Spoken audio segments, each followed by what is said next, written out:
Hi, my name is Richard Workman, and today we'll be discussing illuminated manuscripts. In medieval times, all books were created by hand and were among the most magnificent examples of the written word in any century. These various books were unique and individual works of art in and of themselves.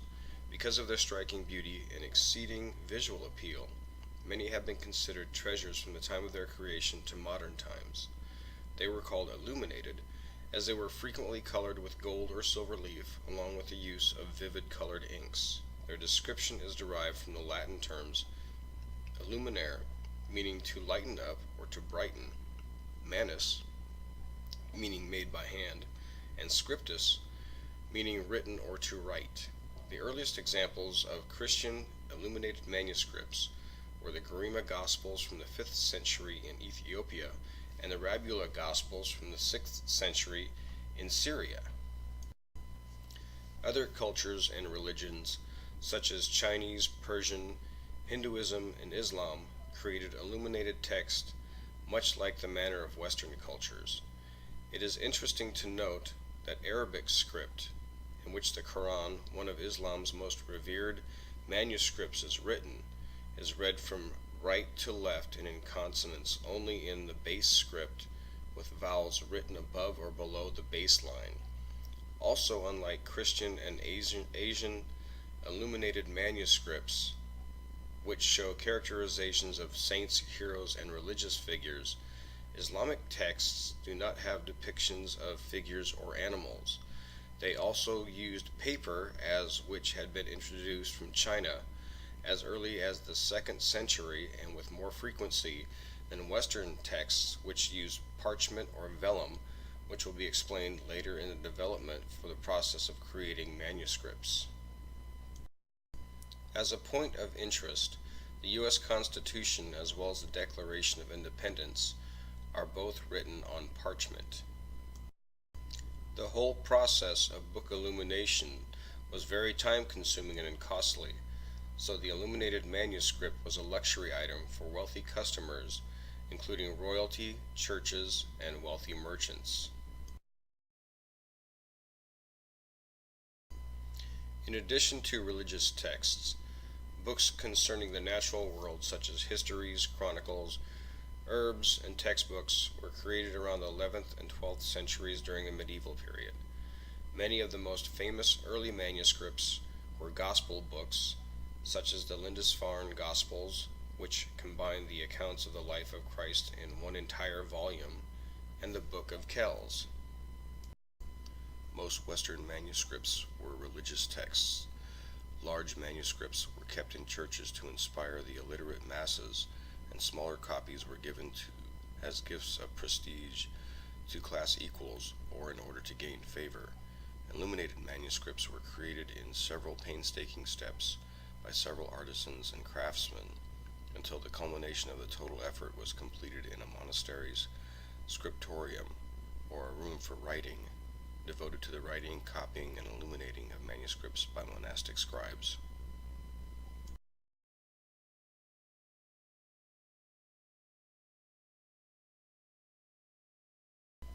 European manuscripts were made from parchment or vellum. Both words mean the same, either skins of goats, cows, sheep, or calves.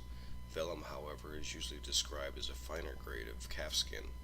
These skins were prepared by a parchmenter, using a preparation of lime and water to soak the skins, then rub or scrape them to remove the hair, then attach them to an adjustable framework to stretch the skins, and scrape them smooth with a curved knife called a lunellum. Sometimes, in order to achieve a finer finish, the skins were rubbed smooth with pumice, then followed with chalk.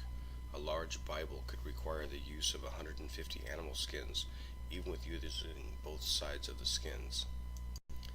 Paints and inks for the manuscripts were supplied by an apothecary, who used a mortar and pestle to grind up the various substances into powders. He was sort of a medieval pharmacist. Many substances went into the preparations of these colors, such as cinnabar for red, charcoal for black, turmeric or saffron for yellow, malachite for green, lapis lazuli or indigo for blue, and of course gold and silver leaf, or gold and silver powder.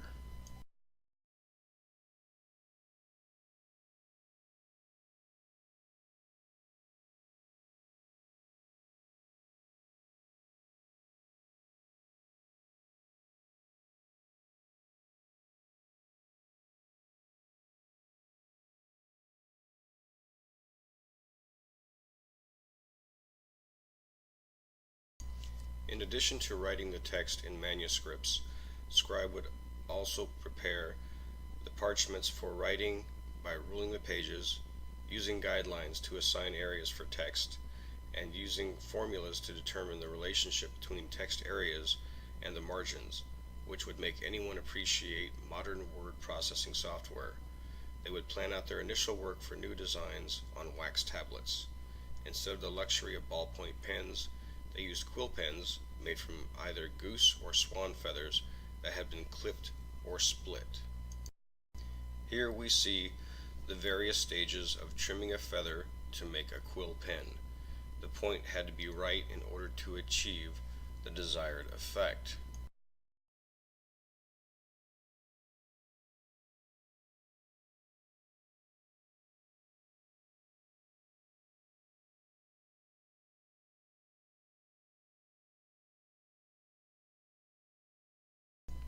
Illuminators would be the artists which would decorate the manuscript with borders, artistic illuminated letters, and miniature paintings within the manuscript.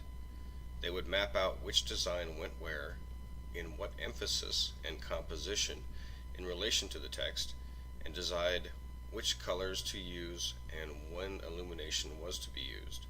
In order to illuminate pictures, they would use either powdered silver or gold compounded with egg white, or thin gold or silver leaf held in place with gesso, a thin plaster of Paris, which would give the picture a slight three-dimensional look. The gesso could be colored or left white. The Book of Kells is one of, if not the most famous of illuminated manuscripts ever produced. The Book of Kells, so called because it was kept at the Abbey of Kells in County Meath in Ireland, includes the four Gospels of the New Testament: Matthew, Mark, Luke, and John. It is also known to be called the Book of Columba, in honor of Saint Columba, who started his campaign to evangelize Scotland from the monastery of Iona. It is believed that the book was started in Iona in the late 8th century, and due to the incursions of the Vikings, was moved in the 9th century to the monastery at Kells. Due to the length of time in its creation and the fact that the original scope of the book was so vast, the book over many years had several illuminators and scribes contributing to the overall work of the book, which to this day remains unfinished. The Book of Kells has an abundance of illumination and elaborate artwork not found in any other manuscript. The calligraphy itself is of incredible artistic quality. This particular manuscript remains the finest example of illuminated Christian art. Illuminated manuscripts continue to be created until the advent of movable type using the Gutenberg printing press around 1450, which made the production of literature considerably cheaper. Parchment, while more expensive to make and use than paper, is far more durable, however. Here we see a copy of the Gutenberg Bible.